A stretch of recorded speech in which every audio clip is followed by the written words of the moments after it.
അതായത് UP എന്ന് പറയുന്ന സമയത്ത് എനിക്ക് ലാസ്റ്റ് ദിവസം ഉണ്ടായ ഒരു വിഷയം എന്ന് പറഞ്ഞാൽ ഞാൻ വണ്ടി പിന്നെ കണ്ണൂർ ടൊയോട്ടയിൽ സർവീസ് വെച്ചിട്ട് അവിടെ നിന്ന് ടൗണിലേക്ക് പോകേണ്ട ആവശ്യമുണ്ടായിട്ട് ബസ്സിന് കയറിയ സമയത്ത് ഞാൻ പിന്നെ അയാൾ ടിക്കറ്റിന് വന്ന സമയത്ത് എൻ്റെ അടുത്ത് പേഴ്സില്ല, പൈസയില്ല, ഒറ്റ പൈസ ഉണ്ടായില്ല.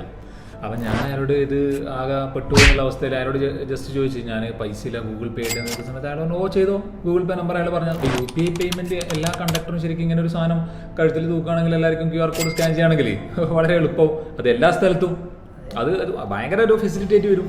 അതിപ്പോൾ ഡിജിറ്റൽ ഇന്ത്യ എന്ന ഒരു കൺസെപ്റ്റ് ഭയങ്കര സക്സസ്ഫുൾ ആണെന്നുള്ളതാണ് അതിൻ്റെ ഏറ്റവും വലിയ ഉദാഹരണം എന്ന് വെച്ചാൽ ചെറിയൊരു പെട്ടിക്കടയിലുള്ളിൽ ഇപ്പോൾ ഒരു ഫിഷ് മാർക്കറ്റിൽ പോയി കഴിഞ്ഞാൽ ഏതൊരു ഈവൻ നമ്മൾ ഓട്ടോറിക്ഷയിൽ പോലും കയറി കഴിഞ്ഞാൽ അവിടെ QR കോഡാണ് ഇപ്പോൾ ഉള്ളത്. ആ ഒരു നിലയിൽ നോക്കുമ്പോൾ ഈ ഡിജിറ്റൽ ഇന്ത്യ വളരെ സക്സസ്ഫുൾ ആണ്. അതിൻ്റെ വിഷയം പറഞ്ഞപ്പോൾ ഇപ്പോൾ ബാംഗ്ലൂരിലാണെങ്കിൽ അത് കോമണാണ്.